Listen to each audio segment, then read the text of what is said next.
Hi friends, welcome to Rithya work. இன்றைக்கி நம்ம சிம்பிளாக டேஸ்ட்டாக ஹெல்த்தியான பாலக்கீரை பருப்பு எப்படி செய்கிறதுன்னு பார்க்கலாம்.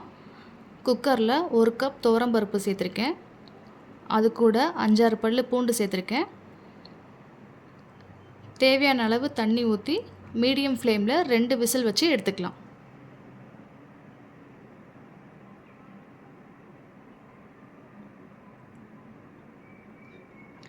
ஒரு பேனில் ஆயில் சேர்த்துக்கோங்க.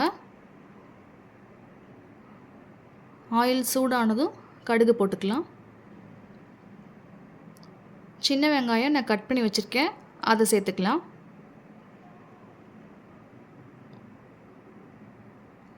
ஒரு 2 நிமிஷம் வதக்கி விடுங்க. 1 ஸ்பூன் ஜீரகம், பெருங்காயத்தூள், மஞ்சத்தூள், தேவையான அளவு சால்ட் போட்டு நல்லா கிளறி விட்டுக்கோங்க.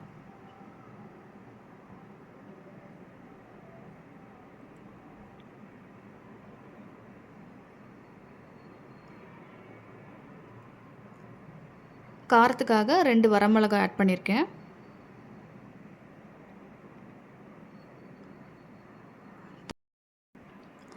வெங்காயம் நல்லா வதங்கினதும் மீடியம் சைஸ் தக்காளி 2 கட் பண்ணி வச்சுருக்கேன், அதை சேர்த்துக்கலாம்.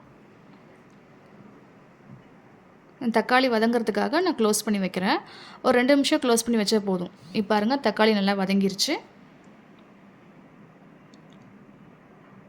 நான் பாலக்கீரையை வாஷ் பண்ணி குட்டி குட்டியாக கட் பண்ணி வச்சுருக்கேன். இதை அது கூட சேர்த்துக்கலாம்.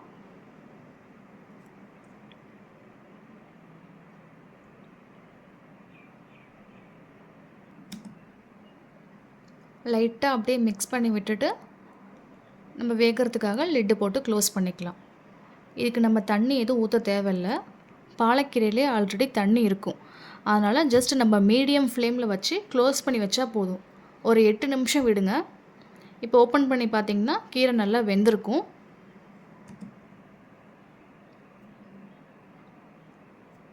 கீரை நல்லா வெந்துருச்சு. நம்ம வேக வச்சுருக்க பருப்பை இப்போ இது கூட சேர்த்துக்கலாங்க.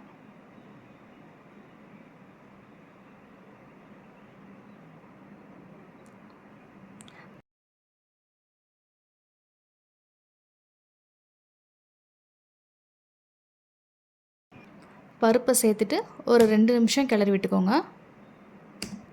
அவ்வளோதான், பாலக்கீரை பருப்பு ரெடி.